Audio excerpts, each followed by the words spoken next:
Olá, meus irmãos, olá, minhas irmãs, como é que vocês estão? Eu espero que vocês estejam bem. Meu nome é Nathan Teixeira. Hoje estamos continuando o estudo que estamos fazendo acerca do tempo do fim, escatologia bíblica. Se você ainda não viu os outros vídeos, esse é o primeiro vídeo que você está vendo, eu te incentivo a ver os outros vídeos para que esse vídeo que eu estou gravando hoje faça mais sentido para você. A verdade é que a gente já falou sobre bastante coisa, já tem algumas horas aí nos outros vídeos que foram gravados acerca desse assunto. Esse é um assunto extenso.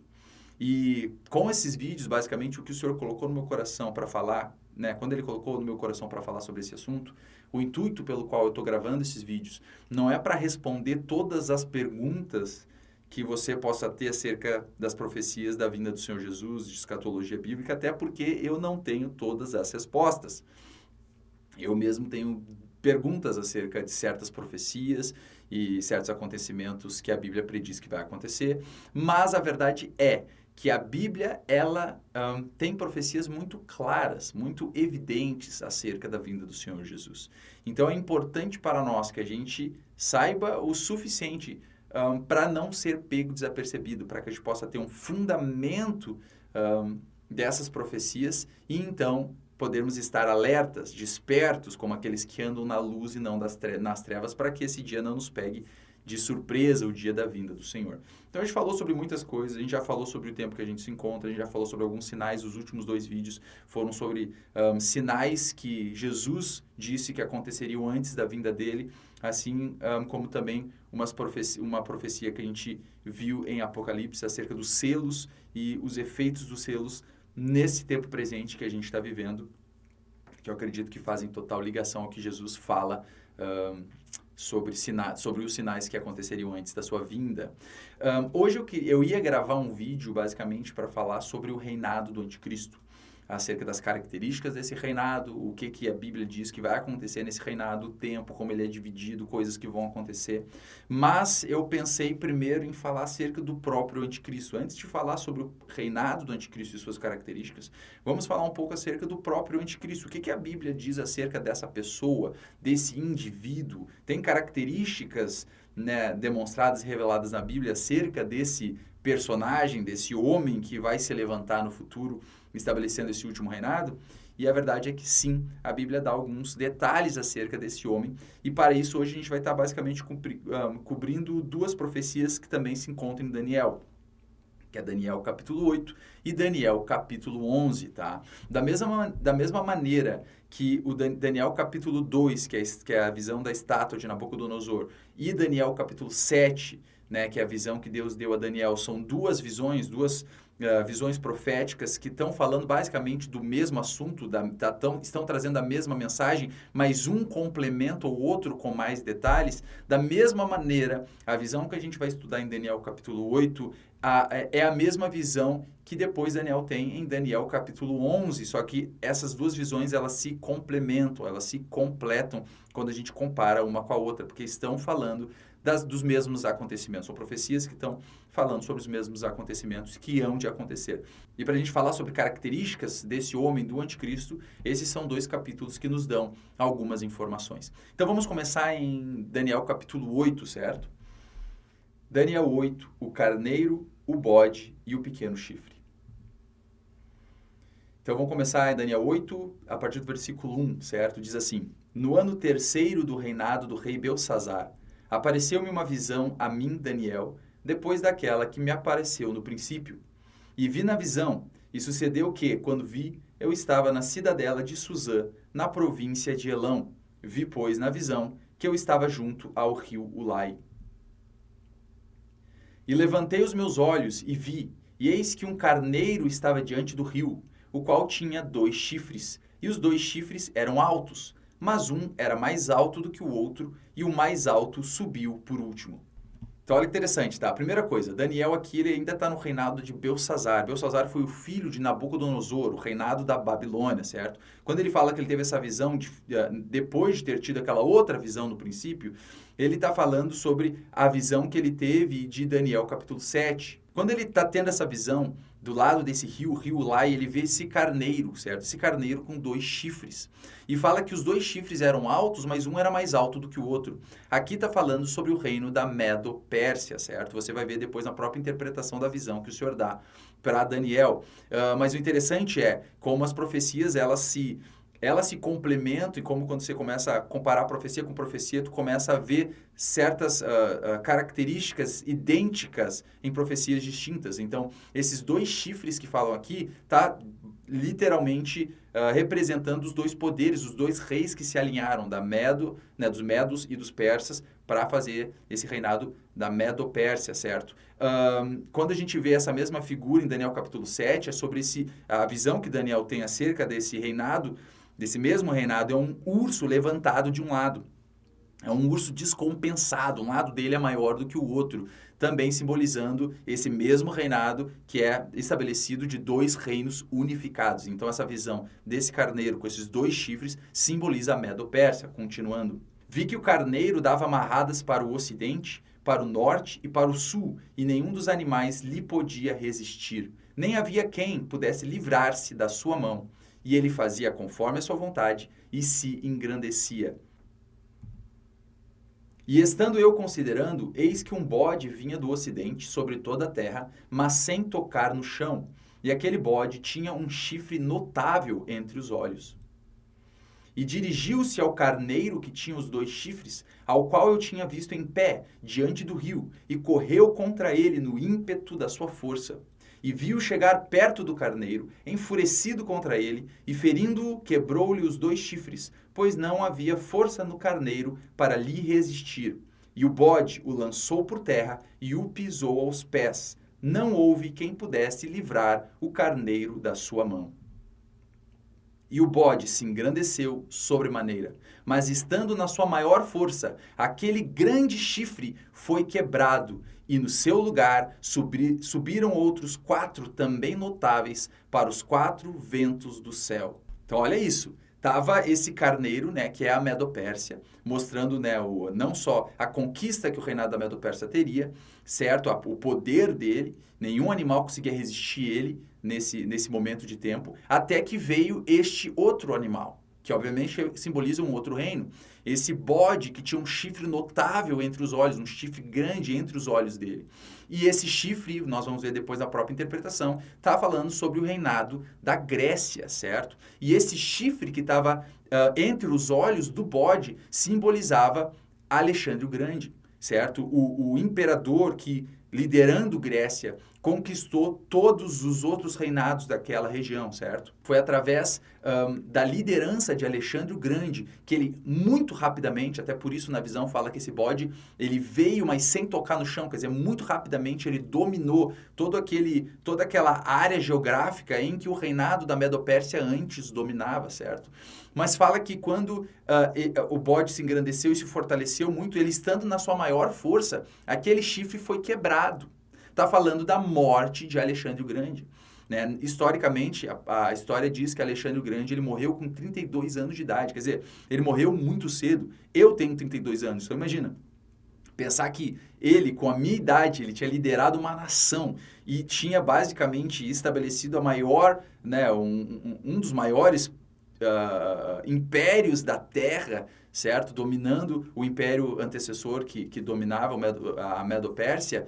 E diz que, então, com 32 anos, ele acaba morrendo. Quando Alexandre o Grande morre, aqui fala que esse chifre, né, que simbolizando a morte de Alexandre o Grande, ele é quebrado, e no lugar desse único chifre, cresce 4 chifres, para os 4 ventos do céu, certo? O que seriam esses 4 chifres? Vamos avançando. E de um deles saiu um chifre muito pequeno, o qual cresceu muito para o sul e para o oriente, e para a terra formosa, e se engrandeceu até contra o exército do céu, e alguns do exército e das estrelas lançou por terra e os pisou. E se engrandeceu até contra o príncipe do exército, e por ele foi tirado o sacrifício contínuo, e o lugar do seu santuário foi lançado por terra.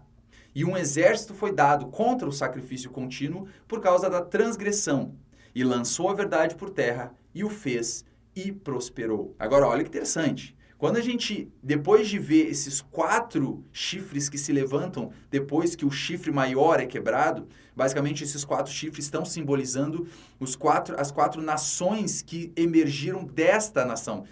Os 4 reinos, impérios que emergiram da queda de Alexandre o Grande. Alexandre o Grande, depois de ele ter dominado, então, toda essa área geográfica que antes fazia parte do reinado da Medo-Pérsia, quando ele morre, ele não tinha sucessores, ele não tinha filhos a quem pudesse o reino passar, certo? A autoridade do reino passar a ele. Então, ele tinha 4 generais que basicamente começaram a lutar entre si e dividiram o reino unificado da Grécia por 4 reinos distintos, cada general liderando um desses impérios, certo? A gente vai falar um pouco mais sobre isso depois. Mas olha que interessante, aqui fala que de um desses chifres sai um chifre pequeno. Quer dizer, de um desses 4 impérios sai esse chifre pequeno. E quando começa a dar descrição acerca do que esse chifre pequeno faz, primeiro, só o fato de falar de chifre pequeno, se você está seguindo as profecias aqui que nós estamos estudando, isso já vai te fazer lembrar de Apocalipse capítulo 13, Daniel capítulo 7, onde fala desses 10 chifres, onde sai um chifre pequeno no meio, que esse chifre tem olhos e boca e fala grandes coisas,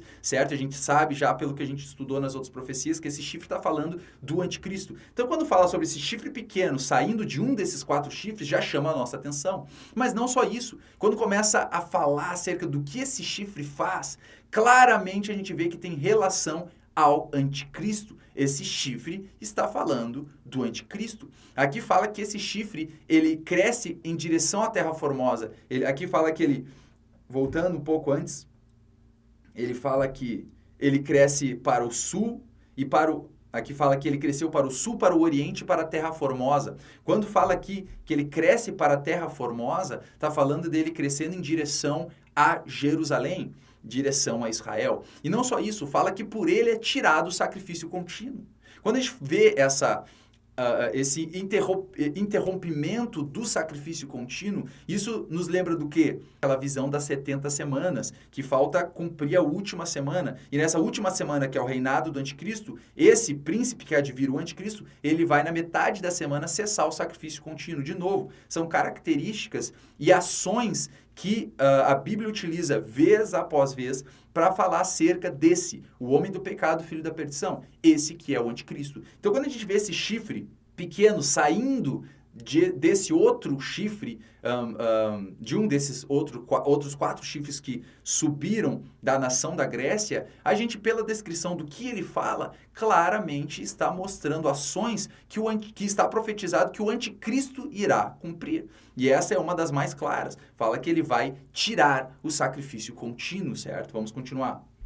E um exército foi dado contra o sacrifício contínuo por causa da transgressão e lançou a verdade por terra e o fez e prosperou. Isso é outra coisa, que fala que ele lança a verdade por terra. Como quando a gente vai ver Paulo falando acerca do anticristo, ele fala que o anticristo, ele vai vir segundo a eficácia de Satanás com todo o prodígio e engano de mentira. Quer dizer, ele vai se empoderar através do engano. Isso aqui é uma característica que a gente também vê desse chifre, certo?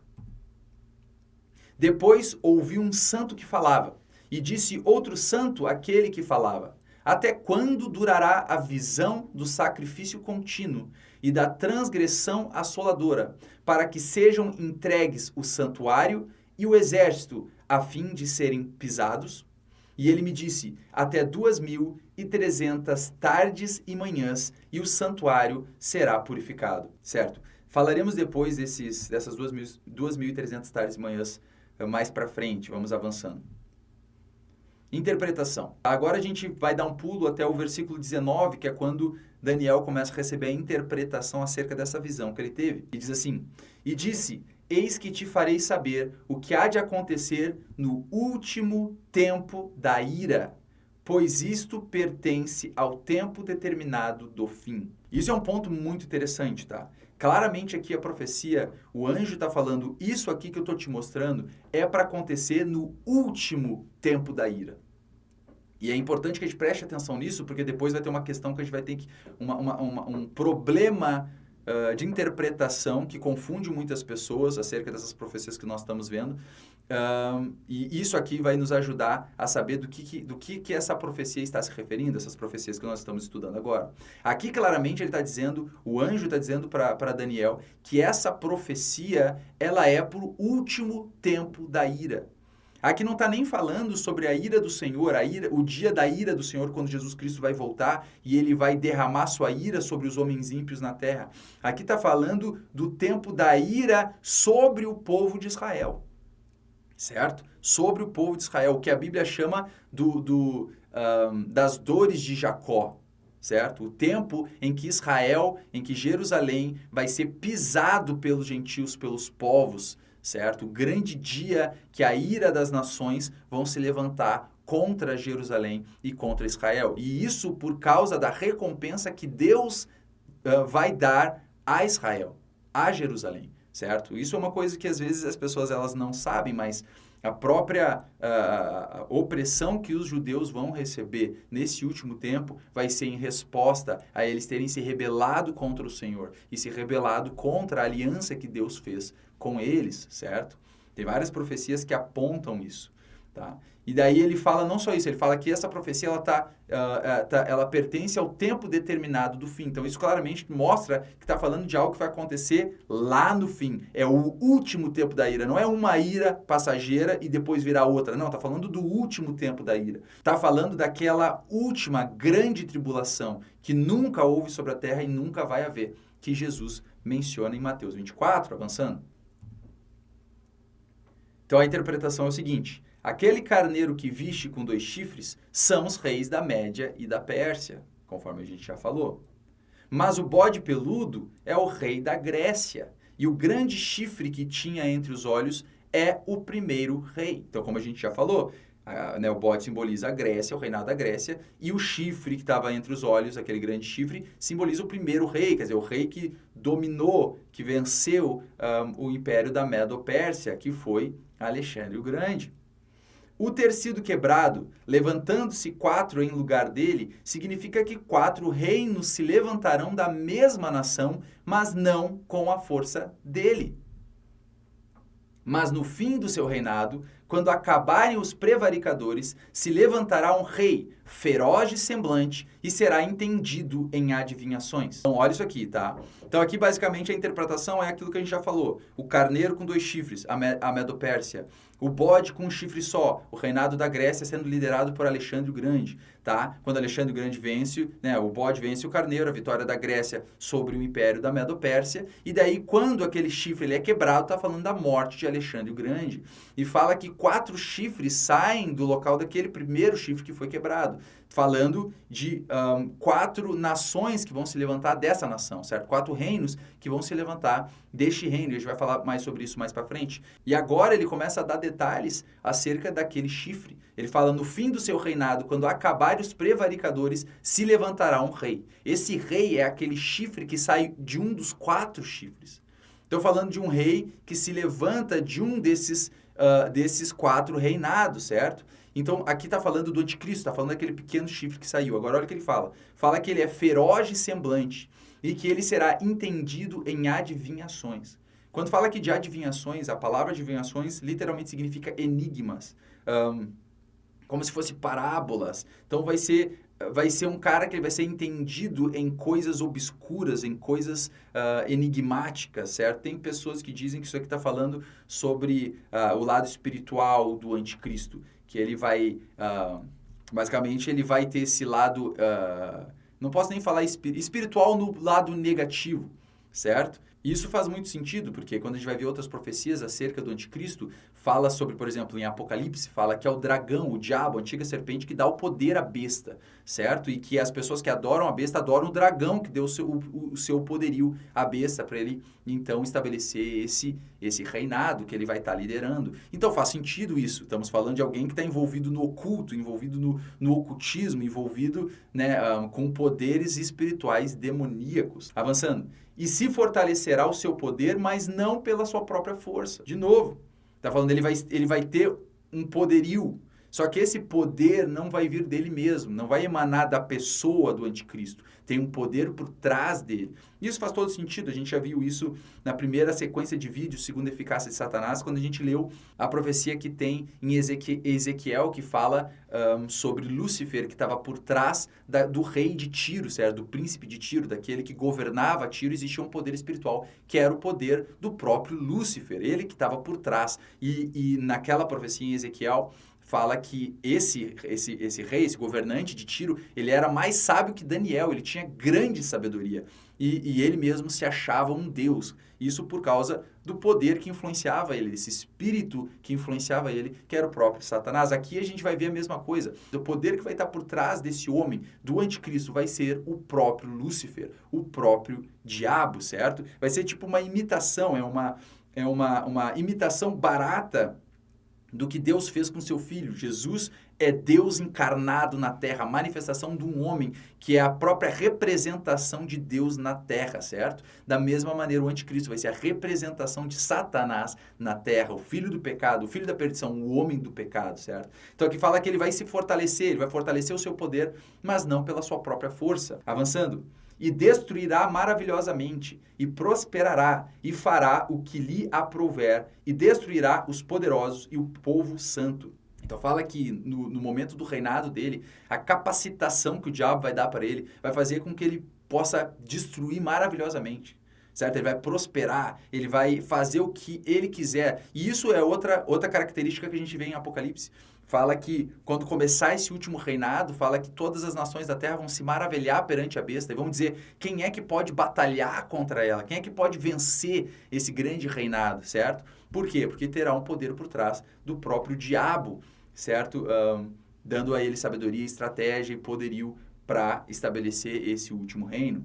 E fala que ele também vai destruir os poderosos e o povo santo. De novo, uma característica óbvia e clara que se repete várias vezes quando fala sobre o reinado do anticristo. Ele vai se voltar contra os judeus e também contra a igreja do Senhor.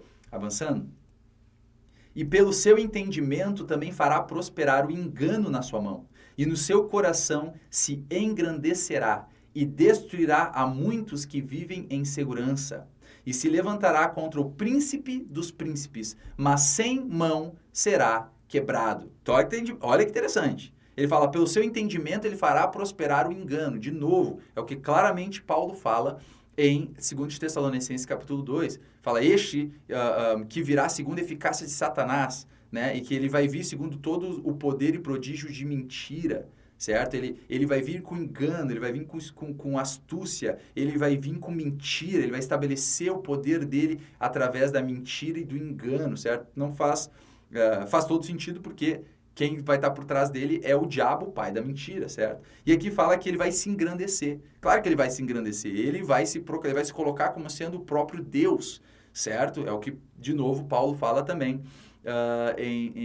No mesmo capítulo 2 de 2 Tessalonicenses, quando fala que ele se exalta contra tudo aquilo que se diz Deus ou é adorado. Isso a gente vê também nas profecias em Daniel, desse chifre simbolizando o anticristo, que tem uma boca e fala coisas arrogantes, certo? Aqui fala que ele vai se engrandecer, ele vai destruir muitos que vivem em segurança e ele vai se levantar contra o príncipe dos príncipes. Aqui está falando que ele vai se levantar contra o próprio Senhor Jesus. Isso a gente vai ver lá em Apocalipse, quando fala que o anticristo ele vai se juntar com povos da terra para fazer guerra contra o Cordeiro. Eles vão ter a audácia de querer fazer guerra contra o Senhor Jesus. E olha o que ele fala no final. Fala, mas sem mão será quebrado. Isso aqui lembra a gente do quê? Me lembra da profecia de Daniel 2. Você lembra daquela pedra que acerta nos pés da estátua? Que destrói toda a estátua, quer dizer, destrói o reinado do anticristo e o restante dos reinados do mundo? Essa pedra fala que ela é lançada sem mão. Quer dizer, quem vai destruir, quem vai quebrar o anticristo não vai ser homem nenhum. Ele vai ser quebrantado pelo próprio Senhor. Avançando. E a visão da tarde e da manhã que foi falada é verdadeira. Tu, porém, cerra a visão, porque se refere a dias muito distantes, certo? Então, essa visão tá dos 2.300 tardes e manhãs, eu vou deixar para explicar no próximo vídeo, quando eu vou falar mais sobre o reinado, as características do reinado do anticristo. Esse vídeo é para a gente focar nas características do próprio anticristo. Claro que a gente vai estar falando um pouco sobre o reinado também, mas aqui é para a gente falar sobre características do indivíduo anticristo. E esse ponto específico é um ponto que eu vou deixar para o próximo vídeo, tá bom? Então, vamos avançar.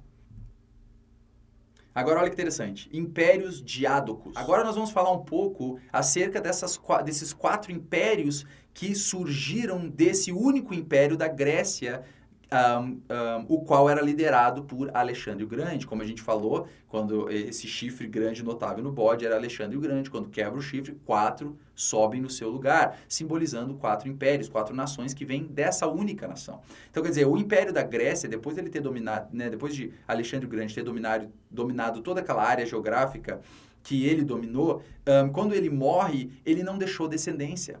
Ele não deixou ninguém para herdar o seu trono. Então, basicamente, o reinado dele foi dividido pelos 4 generais que lideravam, que também estavam nessa posição de liderança no reinado de Alexandre o Grande, certo? E esses impérios que, então, emergiram da Grécia, eles ficaram conhecidos por impérios diádocos, certo? Vamos avançar, vamos ver um pouco sobre isso. Impérios diádocos. A palavra diádoco significa sucessores, os quais foram Seleuco, Lisímaco, Ptolemeu e Cassandro, tá? Então, estes foram os 4 generais. Então, estes são os 4 generais, os 4 sucessores que acabaram, né, reinando sobre uma parte do reinado da Grécia. O reinado da Grécia foi dividido em 4 partes e cada um destes generais acabaram reinando sobre uma de cada parte, certo? Então, na visão que Daniel ele tem em Daniel 8, quando aquele chifre, né, do bode é quebrado e saem 4 chifres, estamos falando desses impérios liderados por esses 4 generais. Então, um dos impérios foi esse império de Cassandro, o outro foi o império Lisímaco, o outro o império Ptolemaico e o outro o império Seleucida. Então, estes foram os 4 impérios que, assim que Alexandre o Grande morreu, se formaram pela liderança e pela guerra desses 4 generais, certo? E agora, por que a gente está vendo esses 4 impérios? Porque a palavra de Deus diz que de um desses chifres sai um chifre pequeno. Sai um chifre pequeno, e quando a gente vai ver a descrição desse chifre pequeno, como a gente viu até agora, a gente vê que está falando do anticristo. Então é importante que a gente veja o que significa isso, de qual reinado estamos falando, né, que emerge esse pequeno chifre, de qual dos impérios, do Império Cassandro, do Ptolemaico, qual deles emerge esse pequeno chifre, certo? E agora que a gente vai entrar num ponto que é um pouco controverso, certo?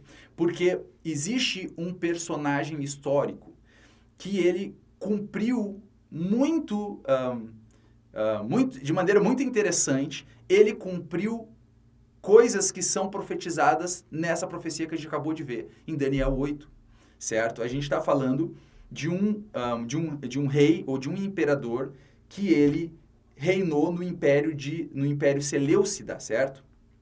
A verdade é que desses 4 reinos, eles sempre brigaram entre si, sempre guerrearam entre si. E dos 4 reinos, basicamente, 2 foram os maiores reinos, os que basicamente dominaram a maior parte do reinado da Grécia, que foi o império que a Bíblia vai chamar o Império do Norte, que é o Império Seleucida, e o Império do Sul, que é o Império Ptolemaico. Esses foram os 2 reinados maiores, desses 4, os 2 maiores que se tornaram, certo? Esse Império Seleucida, do qual sai o chifre pequeno, sai esse imperador, ele era o reinado maior, o maior reinado que se estabeleceu, né, dessa divisão do reinado da Grécia, tá? E quem é esse imperador? Esse foi o Antíoco IV Epifânio. O reino dele sobre o Império Seleucida foi de 175 a.C. a 164 a.C. Quer dizer, ele dominou por 11 anos, certo? Sobre um Império Seleucida. E é muito interessante, porque quando a gente fala sobre esse cara e a gente vê o que ele fez na vida dele e a atrocidade que ele fez em Jerusalém, e a gente olha as profecias, muitas pessoas, por por verem que ele cumpriu muitas das coisas que estão falando aqui nessa profecia, olham para essas profecias como sendo apenas uma profecia histórica. Quer dizer, é uma profecia que já se cumpriu através desse Antíoco IV Epifânio, portanto, não tem nenhum valor de profecia escatológica. Quer dizer, não é uma profecia pela qual a gente pode se basear para ver o que vai acontecer, porque, claramente, o Antíoco IV Epifânio já cumpriu essa profecia lá atrás. E eu vou mostrar para vocês por quê. Porque, realmente, quando a gente vê o que esse cara, imperador do Império Seleucida, fez sobre o povo hebraico, sobre o povo judeu, a gente vai falar, caramba, cara, encaixa muito bem com o que Daniel profetizou, certo? Então, a primeira visão, quando você olha, você fala assim, caramba, então isso já foi cumprido? Aquele chifre pequeno, então não está falando do anticristo? Aquele chifre pequeno está falando do Antíoco, certo? Está falando desse imperador. E eu vou mostrar para vocês primeiro esse ponto. Então, esse chifre pequeno aqui, que saiu do Império Seleucida, certo? A Bíblia simplesmente diz de um chifre pequeno que saiu de um dos chifres. Mas quando a gente vai ver o que esse imperador fez, a gente claramente vê que essa profecia está se referindo também, e prestem atenção na palavra também, ao Antíoco IV Epifânio, porque claramente ele cumpriu, em grande parte, o que a Bíblia fala acerca desse rei que viria de um desses impérios e o que ele faria sobre o povo judeu e o seu templo, tá? Antíoco IV Epifânio, figura do anticristo. Então, primeiro deixa eu falar um pouco sobre esse indivíduo, esse cara, esse imperador. Então, dos 4 reinados, os maiores reinados que se estabeleceram foi o Império Seleucida e o Império Ptolemaico, o império que ficou para o norte e o império que a Bíblia chama do Império do Sul, o Império Ptolemaico e o Império Seleucida, certo? E fala que de um desses 4 reinos sai esse chifre, que ele se expande até a Terra Formosa, certo? E a parte do reinado, dos 4 reinados que emergiram do Império da Grécia, que ficou dominando sobre Jerusalém, foi o Império Seleucida, certo? Então, em 175 a.C. foi quando o Antíoco IV Epifânio chegou ao poder, certo? Ele começou a reinar sobre esse Império Seleucida. E o que acontece? O Império Seleucida estava toda hora em guerra com esse Império do Sul, esse Império Ptolemaico, certo? Ele estava toda hora em guerra, guerreando. E em uma dessas guerras, quando esse Antíoco Epifânio ele estava guerreando contra o rei do Império Ptolemaico, ele ouviu falar que a Judéia estava se rebelando. Porque o que aconteceu? Lá em Jerusalém, começou a surgir um boato de que o Antíoco tinha morrido, de que o Antíoco Epifânio tinha morrido na guerra.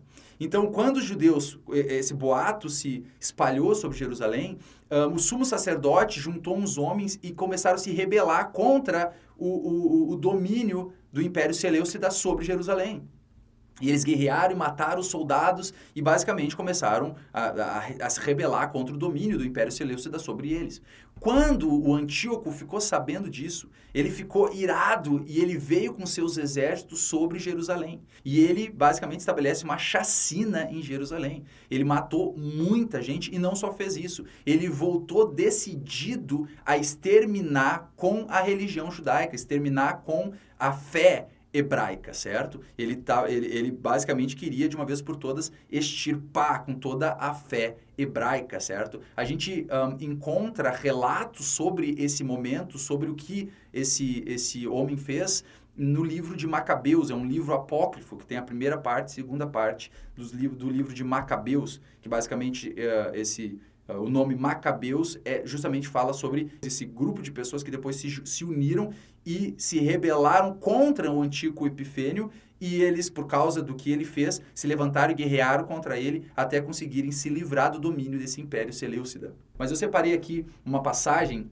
que se encontra em 2 de Macabeus 5, 11 a 14, tá? Que basicamente relata esse acontecimento. Fala assim: quando esses acontecimentos chegaram ao conhecimento do rei, ele pensou que a Judéia se tivesse rebelado. Deixou, pois, o Egito furioso como uma fera e ocupou a cidade à mão armada. Deu ordens aos soldados para matar sem piedade a quantos encontrassem e trucidar os que se refugiassem nas casas. Houve matança de jovens e velhos, extermínio de homens, mulheres e crianças, massacre de moças e criancinhas. Em apenas 3 dias, houve 80.000 vítimas, 40 mil no decurso da luta, e não foi menor o número dos que foram vendidos como escravos. Então, olha que interessante. Quando Antíoco Epifânio ele chega em Jerusalém, ele chega para destruir. Ali fala que em 3 dias, 80 mil pessoas se tornaram vítimas dessa ação armada dele. 45 morreram à mão armada, foram mortos, e 45 foram vendidos como escravos. 80 mil pessoas já nos primeiros dias já sofreram dessa maneira. Quando a gente vê o que Antíoco fez, ele foi irredutível, ele foi realmente decidido a destruir e a aniquilar toda a fé hebraica, porque ele não só foi para acabar com a rebelião, ele foi para basicamente dizimar o povo judeu e para quebrar totalmente com a fé judaica, e foi o que ele fez.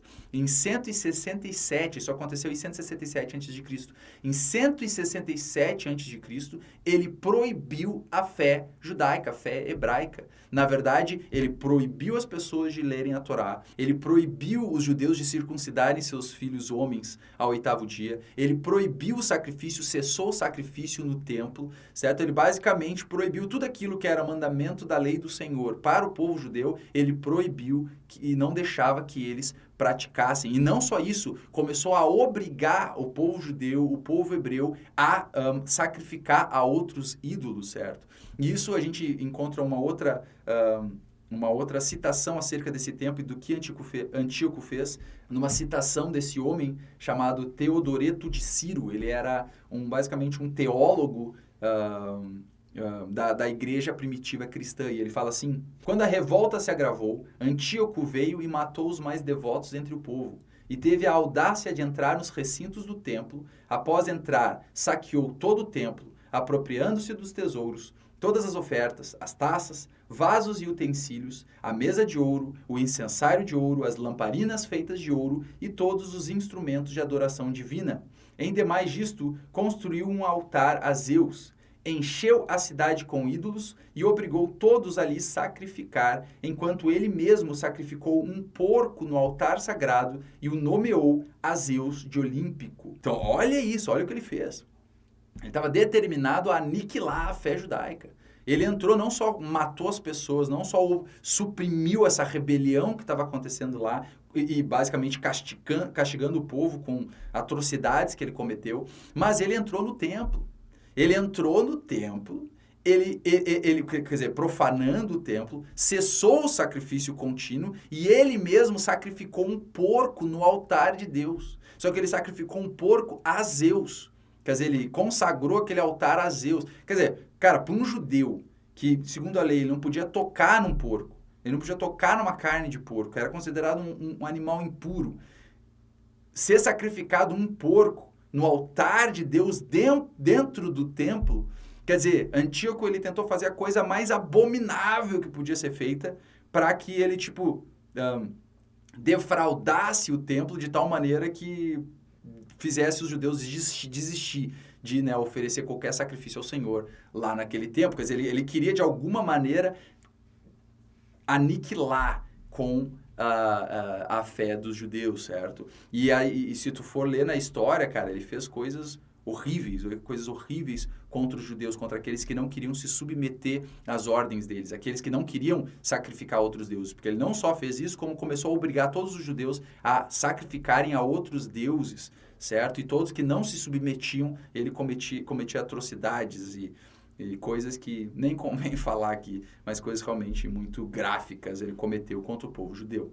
Então, quando você vê essa profecia, você vê a profecia que a gente acabou de ler, e você vê esse cara, esse imperador que saiu de uma das quatro nações que emergiram depois da queda da morte de Alexandre o Grande, né? Então, esse Antíoco IV Epifânio, quando você vê ele, imperador da Seleucida, do Império Seleucida, ele cometer todo esse tipo de atrocidade, ele cessou o sacrifício contínuo, ele fez uma coisa abominável dentro do templo, e não só isso, mas ele matou e trucidou o povo judeu.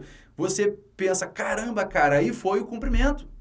Então, quando a gente está lendo em Daniel 8, a gente aqui não está mais falando sobre uma profecia futura, a gente está falando de uma profecia que já se cumpriu, ela só tem um peso histórico, não tem mais um peso profético, certo?